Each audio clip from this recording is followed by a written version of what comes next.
The Safetots Automatic Folding Retractable gate comes in white and black. The gate can be fitted inside of doorways or outside of door frames.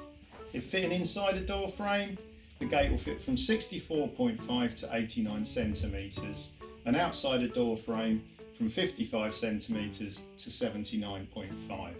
The gate can be extended and therefore can fit inside a door frame up to 113.5 or outside a door frame of 103.5 centimetres with an additional optional extension. The automatic folding retractable gate, once you empty the box, will come with the following parts. You'll get a set of instructions, some fitting parts and the pieces of the gate. As we run through the installation instructions, we'll show you how all the pieces of the gate can fit together, and we'll show you how to connect the gate to the surface you require to connect it to. Automatic retractable folding gate can be fitted inside or outside of openings. This is very useful, so if you have a passageway, for example, you could fit it on the outside of openings, or you can fit it inside doorways. So for the purpose of this demonstration, we've measured the space inside the gate frame that we're going to use for fitting. Our space is 75 centimetres wide.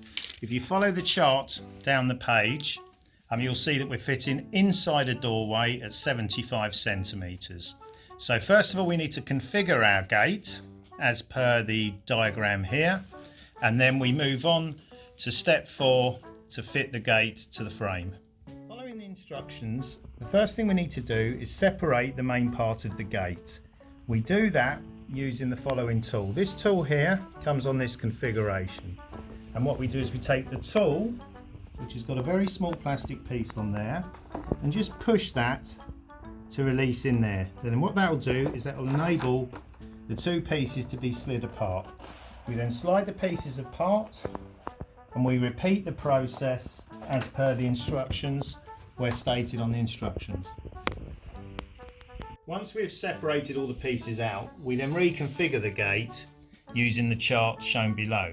Now what we have to do is we have to put in the 3 extra pieces in the middle of the panels, and then we have the end piece to go on the end of the configuration. So to slot the panels together, it's just the opposite of what we did before. Is we slide the panel in, we'll slide it up, and then when you get to the bottom, you'll hear a click, and that's one piece done. Now what we do is we repeat this process through the configuration until we create the gate that we need. Once we put the last piece of the configuration in and click through, we follow the instructions and move on to step 4. When it's time to fit the 2 side brackets, the first thing is to make a decision on which side you want the hinge bracket and which side you want the closing bracket. The closing side is the side with the groove through the middle of it. And the way that we position where we're going to do this is we use the same tool that we used to open up the panels earlier. We just place that on the floor because this will give us the height that we desire. We then put the bracket in position, use the spirit level to make sure it's straight where you want it, and then mark with a pen through the screw holes inside the bracket. We connect the locking side bracket using the smaller screws, and we connect, there's 3 screws for this side, and when they're all in position we then repeat the process on the hinge side. Again, we'll mark up where it needs to be, and we'll use the height spacer to ensure we get the hinge side at the right height. We'll then use our spirit level, make a mark, and then we use the longer screws, and there's 4 of these, 2 at the bottom, 2 at the top, to attach the hinge side in position. If you're fitting the product inside of a doorway, you'll notice when you finish that you have 3 spare screws left over.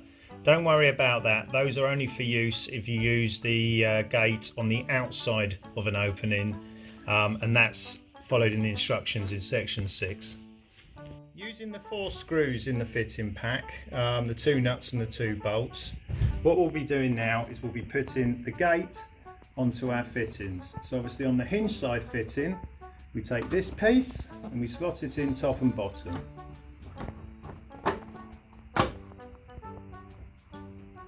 We'll then be taking the screws, the nut and the bolt, and pushing them in.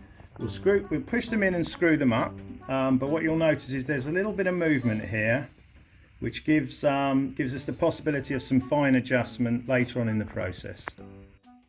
So we've fitted the 2 screws, the nuts and bolts at the top and the bottom.